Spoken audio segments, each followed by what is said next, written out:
Ողջույն իմ շատ սիրելի հետևորդներին, ինչպես եք լավ եք, ես նույնպես լավ եմ։ Երկուշաբթի օր է սկսում ենք նոր աշխատանքային շաբաթ եւ ես էլի իմ փոքրիկ ծանոթների հետևից եմ եկել, ծանոթս գցեցի արդեն, հիմա մտնում ենք խանութ եւ ձեզ մի շատ հետաքրքիր պատմություն եմ պատմելու։ Զինվեք համբերությամբ։ Ձեր ուշադրությանն եմ ուզում ներկայացնել մի հետաքրքիր պատմություն, որը վերաբերում է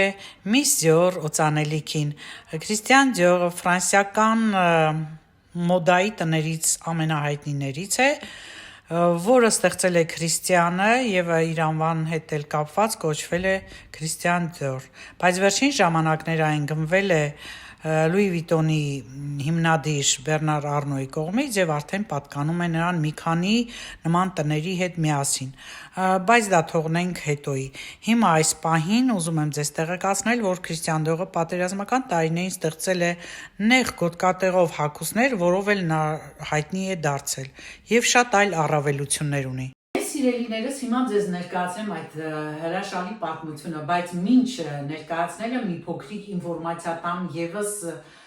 այդ տարիներին Ֆրանսիայում կատարվող դեպքերի մասին։ Գաղտնիք չէ, որ ֆաշիստական Գերմանիան հարձակվեց նաեւ սովետական միության վրա 1941 թվականին եւ պատերազմը տևեց 4 տարի։ Իհարկե պարտվեց, կապիտուլյացիայի ենթարկվեց Գերմանիան, բայց մինչ այդ հարձակվելը խմորումները սկսվել էին դեռևս 36-37 թվականներին եւ շատերը չէին հավատում, հենց Ֆրանսիայի մասին եմ արդեն ասում, Ֆրանսիայում, որ Գերմանիան կհարձակվի Ֆրանսիայի վրա։ Ես վերջերս վերընթերցեցի հաղթական կամարը, եթե հիշում եք, իմ մշտական հետևորդները կհիշեն, եւ այնտեղ մանրամասն նշվում է, գրվում է, թե ինչպես են լուրերը տարածվում, խոսակցություններ լինում, ինչպես նաև Հայաստանում չէ, որ մի բան է լինում, այն ժամանակ ասում են կնիկ հլը գնա բաղնիկ, տես ինչ են խոսում։ Հիմա այստեղ էլ այդ շատ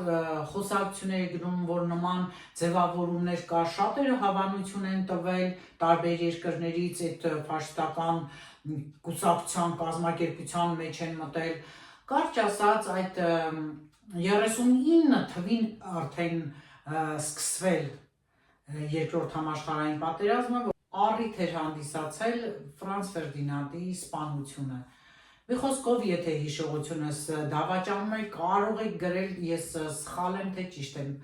օգոստոսի 1-ին է եղել, սա պատմությունից եմ հիշում, սովետական ժամանակ մեզ այդպես են ասել, հիմա չգիտեմ, բայց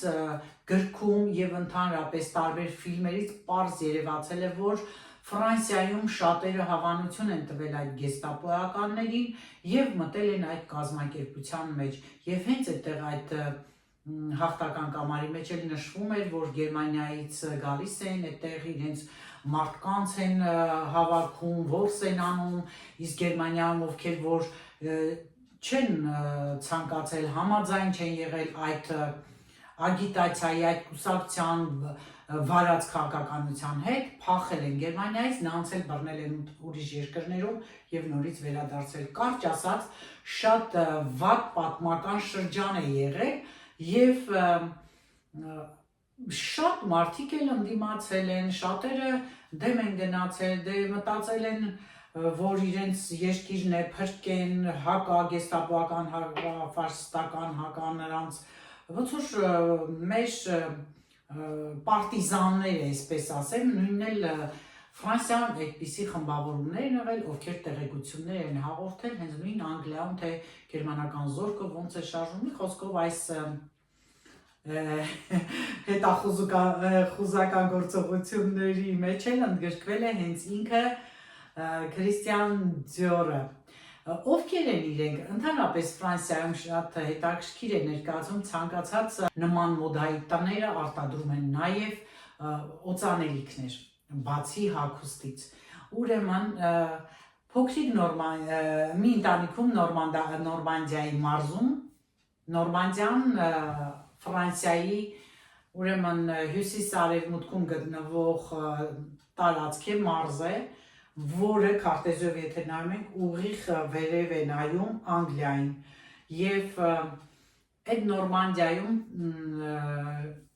ձիորների ընտանիքն է ապրելիս լինում եւ տանկինը շատ է սիրում ծաղիկներ եւ միշտ իր այգում ծաղիկներ է լինում, ծաղիկների հոտերը զբաղվում է իր այգով եւ երկու երեխա է ունենում, տղա աղջիկ։ Քրիստին է, այսպես ասեմ, Քրիստին եւ Քրիստիան ձիորները քուր ու եղբայր, որոնց տարիքային տարբերությունը ընդամենը լինում է 12 տարի։ Ինքան քուրը փոքր է լինում եղբորից։ Գեղեցիկ, միջավայրում, այդ բնության մեջ շատ գեղեցիկ է։ Եթե ուզում եք մեկ անգամ եւս նայել, ես ամռանը Նորմանդիայի գնացել եւ այնտեղ շատ գեղեցիկ նկարահանումներ ունեն, տեսանյութեր կարող եք նայել հիանալ բնությունով, բայց դժբախտություն է պատահում եւ մայրը շուտ է վախճանվում, այսպես իրենք տեղափոխվում են 1910 թվականին Փարիզ։ Իրենց տունը այնտեղ մնում է, տեղափոխվում են Փարիզ, հատկապես եղբայրը այնտեղ աշխատանք գտնելու մտադրությամբ եւ կարճ ասած սկսվում է նրա կարիերան, մարդու մեջ որ մի բան լինում է, նա սկսում է դա աշխատացնել, չնայած նրա բուրըն կարիերան զարգացել է Իտալիայում, Քրիստիան Դիորի, դե օգնողներ են միշտ ունենում Ժորժ ջան, ֆինանսավորող, ինչպես Կոկո Շանելի եւ շատ ուրեմն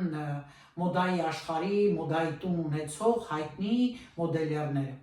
Կարճ ասած, այսպես քույրը մնում է իր այգին է մշակում իր ծաղիկները եւ արդեն պատերազմը, որ սկսվում է 41 թվականին, ռադիոյի ուզում քուրը գնի Կանում եւ այդտեղ ծանոթանում է մի երիտասարդի հետ, ով արդեն ընդդիմություն է լինում, այսինքն դեմ է լինում այդ ֆաշիստական գեստապոյական այդ ռեժիմին։ Ծանոթանում են, սիրահարվում են եւ արդեն Քրիստինեն հայերեն ասեմ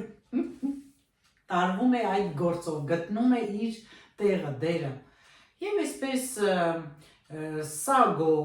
կեղծանվան տակ F2 այդպես ռադիոկայանով, դե գիտեք արդեն Մորզեի այգուբենով, տարբեր ձևերով մարդիկ իրենց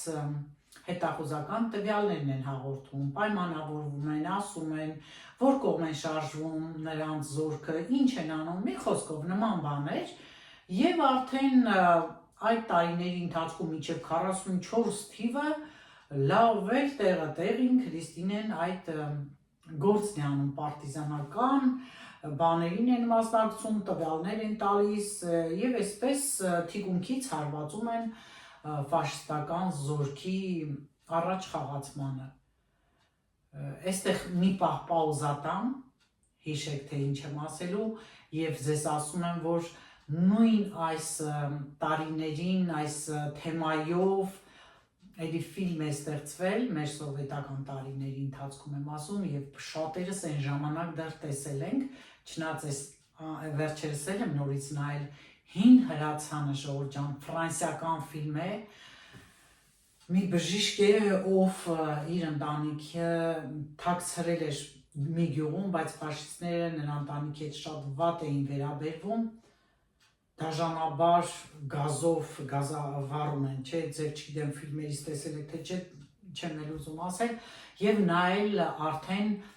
հին հրացան է ունենում, իրենց տան հին հրացանը այդպես այդ գյուղում հավաքված գրեթե այդ փոքրիկ զորքին վերացնում է։ Եվ այսպես էլ շատ ֆրանսիացիներ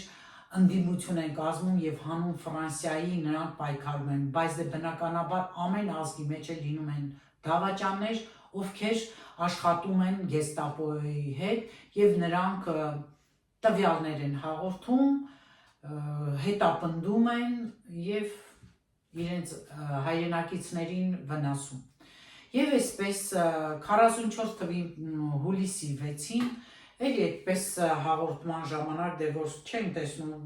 կապի միջոցով տվյալ է հաղորդվում, կանչում են հանդիպման Քրիստինեին եւ նա դուրս է գալիս հանդիպման է գնում, բայց դա լինում է ծուղակ եւ հենց նույն օրը 27 մարդու բռնում են։ Իհարկե Rue la Pompe այդ ձևի բանը, ոնց որ կագեբեն, նույնն էլ գեստապոնը այդ ձևի այդ փողոցի վրա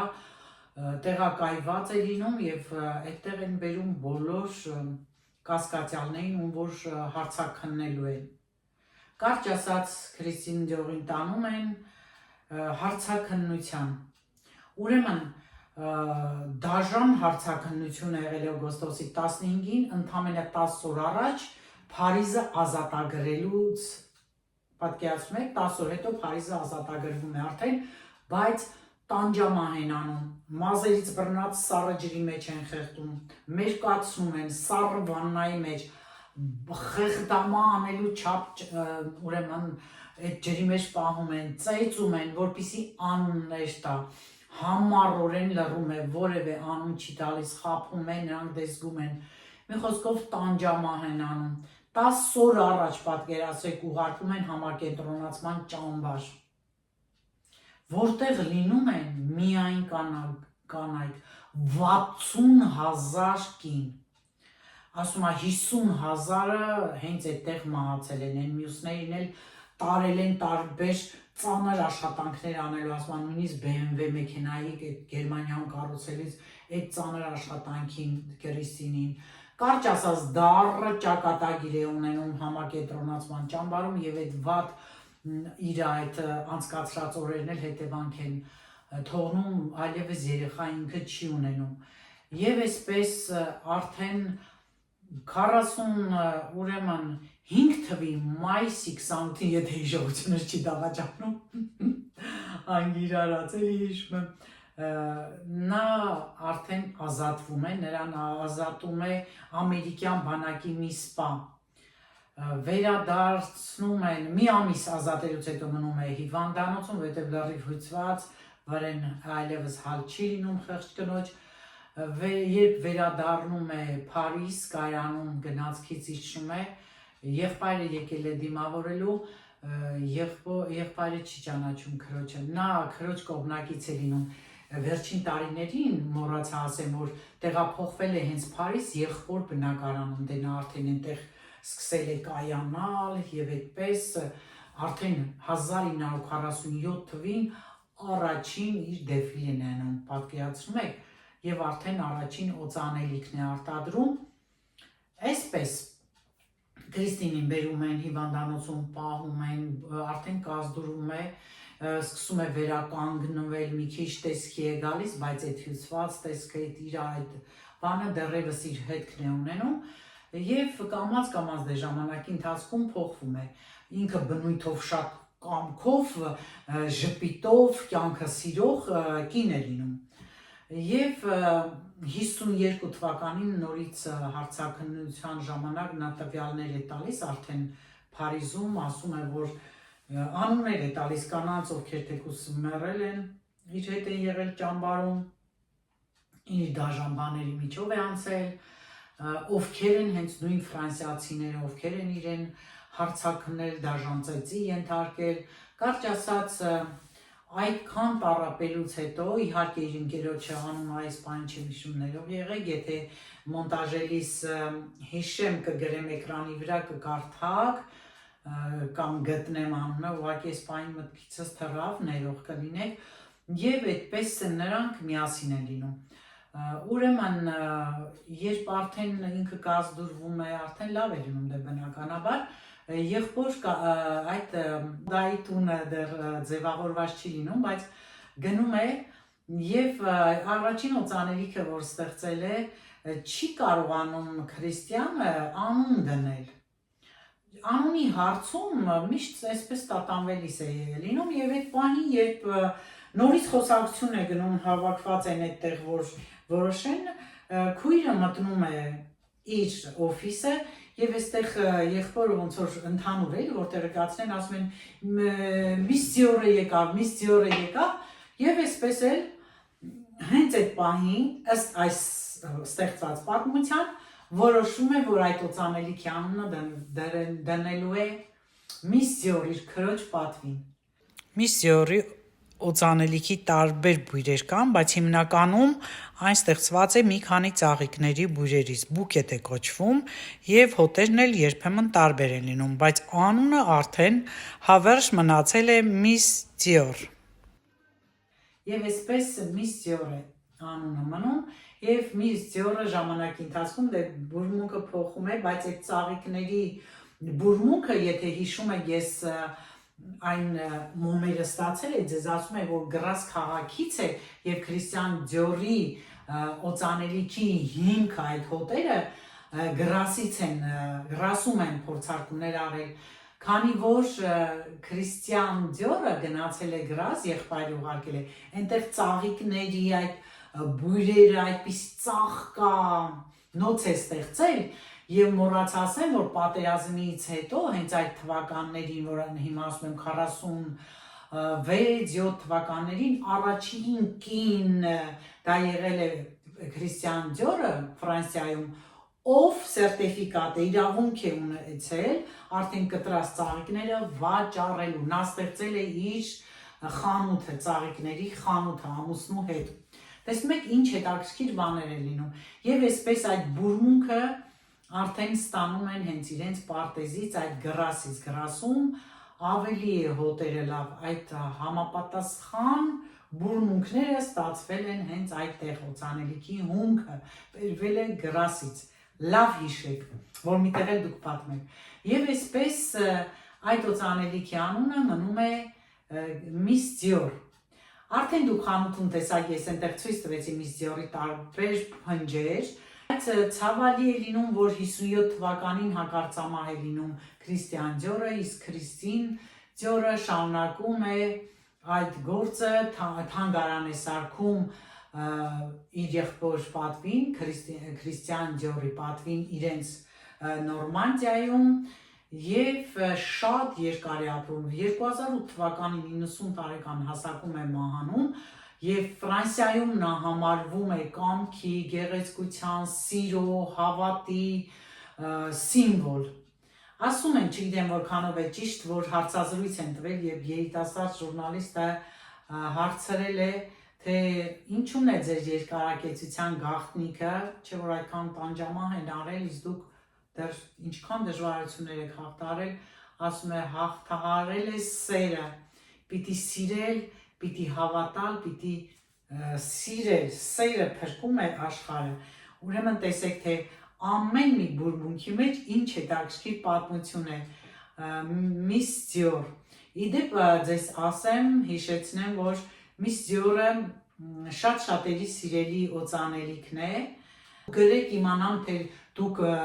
միս Դիոր սիրում եք, չեք սիրում, ունեք ձեր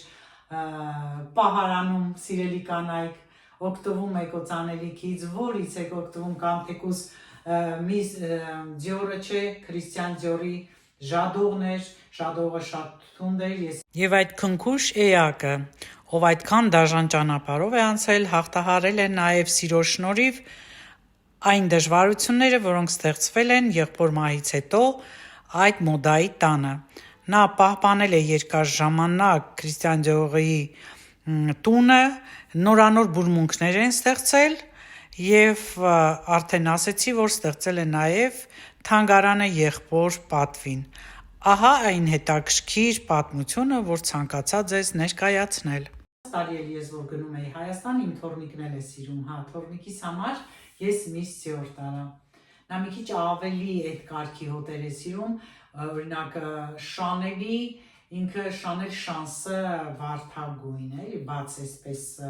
տանղը, թույլը, մեղմն է սիրում, այնպես որ միս Դիորը հետը ոնց որ զուգահեռ գալիս է։ Դե կարծում եմ շատերիդ կհետաքրքրի այս գեղեցիկ պատմությունը եւ Շարլ դը Գոլին լսելու համար տեսեք, թե ոնց ստացվեց, որ ինքը գնացել էր հենց Կանն ռադիո գնելու եւ այնտեղ հանդիպեց իր կյանքի տղամարդուն, որի ծանոթությունն էլ հիմք դրեց նրա դաժան ճակատագրին։ Նա չհիասթափվեց երբեք, պայքարեց եւ վերջում հասավ նաեւ իր սիրուն։ Այսինքն կամքը, սերը, ուժը հաղթահարեցին գեստապոյի այդ դաժան ճնշումներին։ Եվ վերջում ուզում եմ ձեզ հավաստիացնել, որ հիմնականում այո, ֆրանսիացիները ընդունել են նրանց, չեն փորձել պատերազմել իրենց ժառանգությունների համար եւ ակնհայտ է, որ երբ Գերմանիան արդեն գրավել է Ֆրանսիան, որևէ թանգարանի, որևէ պատմամշակութային ինչ-որ արժեք ներկայացնող արձանի, թեկուզ Էյֆելյան աշտարակի, որևէ բանի ձեռք չի տվել։ Չնայած ձեզ ասեմ, որ այդ շշուկները եղել են արդեն Լուվրը 39 թվից սկսել են դատարկել։ Այսինքն այն ամեն ինչ, որ թեկուզ շշուկներով լսել են, նաև ներքուստ իրենք սկսել են պատրաստվել, բայց որևէ տարբերակ չունեին։ Եթե պատերազմ էին, ուրեմն պատկերացրեք իրենք զրկվելու էին իրենց ժառանգություններից, իսկ ֆրանսիացիների համար դա շատ կարևոր բան է։ Էնպես որ այսօր մի օծանելիքի պատմություն դուք իմացաք, բայց այդ օծանելիքի պատմությունը լոկ պատմություն չէ, դա մի երկրի պատմություն է, դա մի ազգի պատմություն է, որ փաստում է, որ ֆրանսիացիները սիրում են իրենց երկիրը, հիմա էլ է նկատում, եթե նույնիսկ վատ են ապրում, իհարկե կան շատ վատ ապրողներ, իրենք չեն լքում իրենց երկիրը։ Կգրեք ես սխալ եմ թե ճիշտ, ձեր կարծիքները այս թեմայի շուրջ, եթե ինչ-որ բան գիտեք, որ ես չգիտեի այս պատմության մեջ, ինչ-որ մի հետաքրքիր կամ մոռացել եմ ներկայացնել, որովհետև սա միշտ ցանկացել եմ ձեզ պատմել, բայց որևէ անգամ ժամանակ չի լինում։ Երբեմն գրում եմ, նշում եմ, բայց այդ գրածներս մնում են թղթի վրա, ուզում եմ շատ բան ասել, ասելիքը շատ է, թե հետաքրքիր պատմությունների, թե նոր լուրերի, թե ընդհանուր նոր բաների, բայց ժամանակի առումով չեմ տեղավորվում։ Չնայած հիմա լավ է, որ այստեղ մաքուր, հարմար, վերանորոգված հաճելի է։ Առիթից օգտվում եմ, երեկոները գոնե ձեզ հետ զրուցում եմ։ Կարենին չեմ խանգարում, ինքը այնտեղ հեռուստացույց է նայում, ինքն էլ ձայնը անջատած,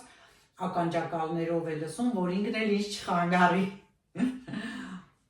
Այսպես սիրելիներս, բոլորիդ առողջություն եմ մաղթում, թող կորչեն պատերազմները, թող տիրի խաղաղություն ամբողջ աշխարհում, թող Հայաստանում էլ լինի խաղաղություն, այդ խաղաղությունը հարատև լինի ժողովուրդ ջան, բավական է, որ մենք կորցնենք մեր երիտասարդներին, բավական է, պետք է Հայաստանը ծաղկի։ Ուզում եմ, որ այդպես լինի, ուզում եմ, որ մենք էլ երջանիկ ազգ լինենք, մենք շատ տխուր, դժբախտ, տխուր եւ հպարտանում ենք մեր դժբախտությամբ, ցավը դա է, մեր խոսքերի մեջ դառը բաներ կան, որ ուրիշ ազգեր չունեն, կարծես թե մենք սիրենք մեռնել, սիրենք ցավ ունենալ, ոչ ոք չի ասում ցավը տանեմ, մենք ենք ասում մեռնեմ ջանիդ, այսինքն կամ տղա ենք ունենում, մտածում ենք, որ պետք է անպայման տղա լինի, որ գնա կռվի, անպայման մի ինչ-որ բաներ մեր խոսքի, երգի, արտահայտությունների մեջ կա, մատաղ լնեմ քեզ, մի խոսքով շատ բաներ, չեմ ուզում այդ լավ պատմությունը, էլի չնայած վատ միջանկյալ բան եղավ, բայց էլի այդ ոգեշնչող պատմությունը այսպիսի տխուր ավարտում անեմ, բայց համոզված եմ, որ մենք էլ կունենանք այդ բաղձալի խաղաղությունը, որովհետև կյանքը կարճ է, ոչ ոք չգիտի, թե այն երբ կավարտվի։ Այսքանը սիրելիներս, լավ մնացեք ինձ հետ, բաժանորդագրվեք, եթե առաջին անգամն եք, տարածեք տեսանյութերս, կիսվեք, աստղիկները մի մոռացեք սիրելիներս, այսքանը։